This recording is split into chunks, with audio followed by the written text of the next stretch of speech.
Hi guys, so if you're watching this video, it is probably because I have decided to put it on the internet, and so welcome to the internet. I'm glad your Wi-Fi is working. As you maybe know by possibly the title of this video, I've dropped out of university. What? Oh my god. I know. So a bit of context for those of you who don't know what's going on in my life. You need to ring me up. We need to go for coffee. I was doing law at the University of Warwick, and I was okay with it, but I just, it didn't fit my personality. Law. So I was supposed to switch to sociology, and I made the transfer. Everything was fine, but I'm not sure what it was. I guess maybe the summer was too long and I had too much time to think about it, but the more I thought about it, the more I realized my heart has always been in the arts, especially in Singapore, in the local art scene, and that's something I want to really consider pursuing because it's something I've always talked about, but every time I get close to it, I'm like, no, it's too much for me, and then I don't do it. And I guess I felt like I would be wasting my time at university if I were to put a lot of money and time and effort and intellectual labor into something that interests me a lot, but, you know, isn't exactly what I've always wanted to do. If I've learned, like, one thing from all of this, it is take a gap year. Like, I mean, you don't have to. If you know what you want to do for university, if, you know, you kind of have it all figured out, then by all means, go ahead, apply for university and go. But if you're like me and you're not really sure where you see yourself in 10 years or like 10 minutes, take a gap year, because I think I was really scared of taking that year off and having to, you know, readjust to university after basically 2 years off, because the Singapore school year ends in November-ish, and then the UK school year starts in, for me, it started in October, so that's basically a year already. But the thing is, even though I was starting, like, 9 months after I had finished IB, the application process needed to be finished by January. So I really only had, like, 3 months to properly figure out what I wanted to do, what I wanted to study, and, you know, I took a few career tests, and then I kind of thought about it. I was like, yeah, I like to read, I like to write, I love talking, let's do law. But, you know, it was such a last-minute decision, and prior to that, I had never thought about doing law. I didn't even know how the criminal justice system worked in Singapore. I still don't really know where all the law firms are, what they are, what their names are. So it was all very rushed, and I guess on hindsight now it's very easy to say, you know, like, take a gap year and think about it. And I don't know, maybe I would have taken a gap year, and at the end of the year maybe I would have gone, yeah, you know what, I still want to do law. And if I had thought that, then by all means, but I don't know, and I kind of wish I had taken a year to just think about it, because I really don't think it would have been bad for my decision-making process, and I've spoken to people who've done gap years and they seem to have had a fruitful time. So, I mean, but having said that, the first year of university was, you know, I met a lot of people who I get along with and who I hold very close to my heart. And I got to try a lot of different things. I got to try pole dancing and hip-hop and Muay Thai. I had such a good time living independently and trying to figure out who I am, what I like, what kind of person I want to be. And of course there was the degree that I was doing. And well, as much as I complained about the syllabus sometimes, land law. I think I learned a lot of things that I wouldn't have learned if I hadn't gone to university, and I'm very thankful for that because it has really changed the way I think about the world. And one of the reasons I wanted to do law was because I was like, I don't know anything about the law, so let me go study it so I know something. And I think now I know something, so I'm a bit more aware of the world I live in, and I guess the laws that kind of govern my existence.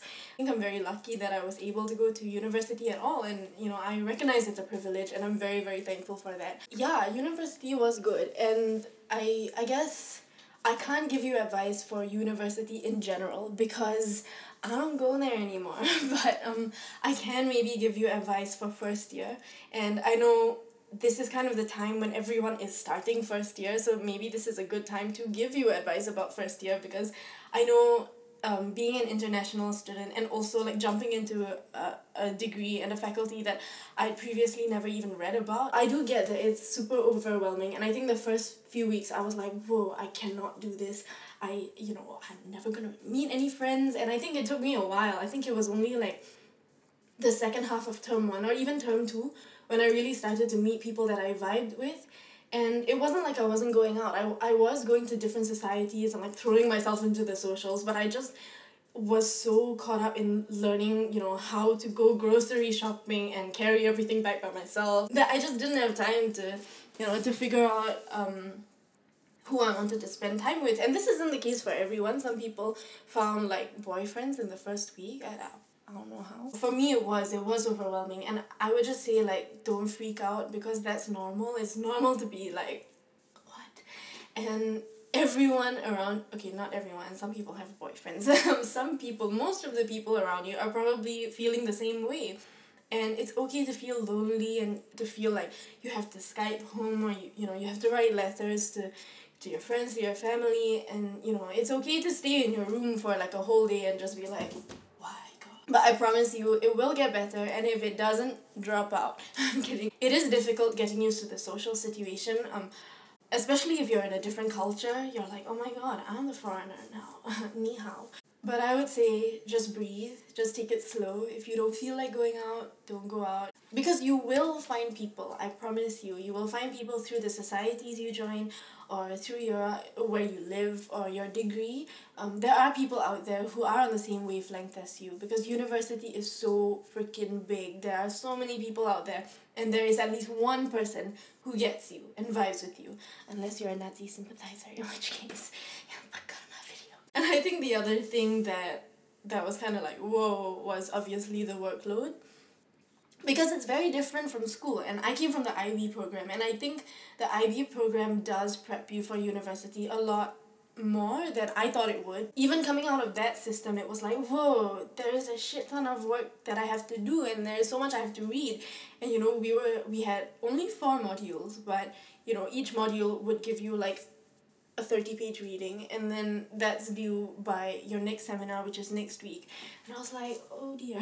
Do not procrastinate, because I did. And if you think 30 pages is a lot over 1 week, try doing 10 times 300 pages in a week, because that's what I did. Because I didn't do some of my readings over the second term, because I was like, oh my god, I don't think I'm doing law anymore. And then when the end of year exams came, I suddenly had to do all of these readings I'd never done before in the span of like a very short span of time. And it wasn't fun. I mean, it was fun, because we got to, me and my closest friend at university stayed up in the library, and we got free cookies. But it wasn't worth it. Because I could have gone to Tesco and bought those cookies by myself, and they would have cost me like £1.